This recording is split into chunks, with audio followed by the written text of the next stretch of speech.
Hello, this is CosyGaming, and this is our second attempt at playing the Stanley Parable.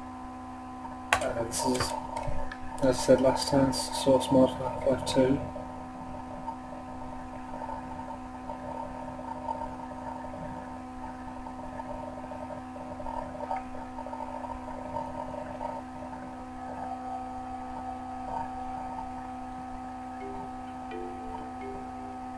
This is the story of a man named Stanley. Stanley worked for a company in a big building where he was Okay, so one goal this time. My first attempt ended with me being crushed to death in an incredibly violent way. No, there's a non-violent way to be incredibly crushed to death. And my goal this time is to not die.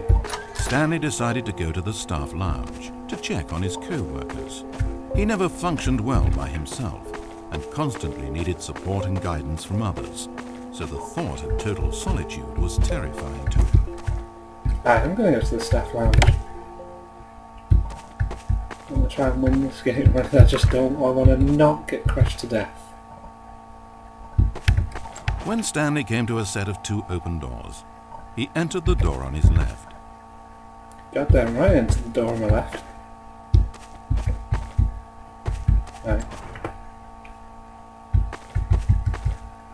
No idea what to expect from here on out. I imagine a lot more corridors.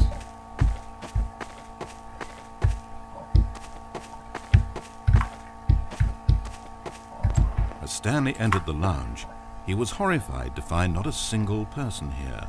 He decided he would walk up to see his boss, hoping that he would find an answer there. I am horrified to find no one here.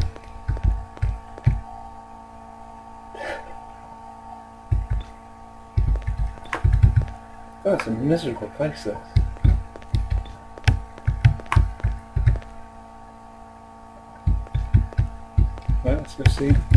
Well, let's go see our boss and demand an explanation for this. Because he is obviously going to be there. Coming to a staircase, Stanley walked upstairs to his boss's office. Ooh, now I'm a bit tempted, you see, because we've been upstairs before in the lift, and it ended maybe strapped to a metal death machine. Never been downstairs before.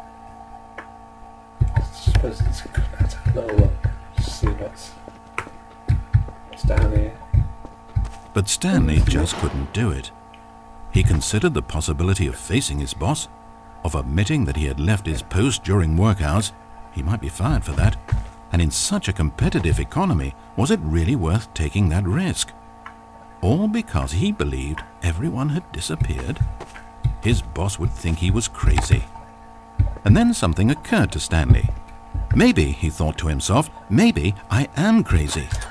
Everyone I know simply vanishing out of the blue, there's almost no other explanation for it.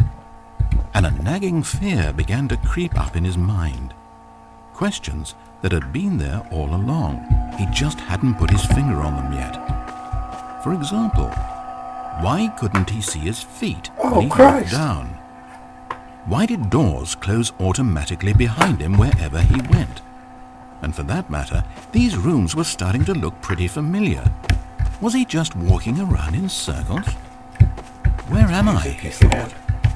And the more he found himself unable to answer these questions, the more questions continued to arise, until he came to the issue that had been slowly boiling until he could ignore it no longer. Oh, should go upstairs. Why is there a voice in my head, dictating everything that I'm doing and thinking? Suddenly, every door slammed shut. "No!" Stanley screamed. "I need to get out of here. I need to know that there's something out there. I need to know it's not just all in my head." And he screamed and clutched at his skull as the voice grew harsher and the music in the background rose higher and higher. And then, moments before collapsing to the ground, Stanley clenched his fists and screamed to anyone who might be listening, "I'm not real! I'm not real! Don't believe any of it! None of it's real!" And then everything went black.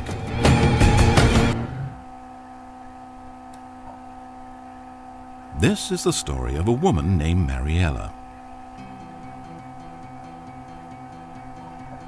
Mariella woke up on a day like any other. She got dressed, went to work, clocked in, clocked out, and then she walked home. But her walk on this day was interrupted by the body of a man who had stumbled through town talking and screaming to himself, and then collapsed dead on the sidewalk. Moments after seeing him, she would turn, run to the nearest police station, and call for an ambulance. But for just a few brief seconds, she merely stood there, unable to move. You're doing, Mariella. Go The tragedy was not the death of a single person. It was that she would never know this man's story, never hear in his own words what had happened to him, or what he believed had happened to him. For to know these things would be to exist inside the head of the man himself. So all she could do was observe from a distance and pity him. But Mariella had places to be and people to meet with, very important people, whose impressions of her would affect her career and indeed the rest of her life. She stood there for only a moment, looking down at the body, and then she ran.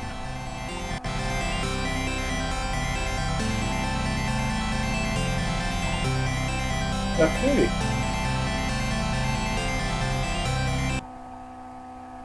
And then we're back here again. I'm a bit lost for words after that.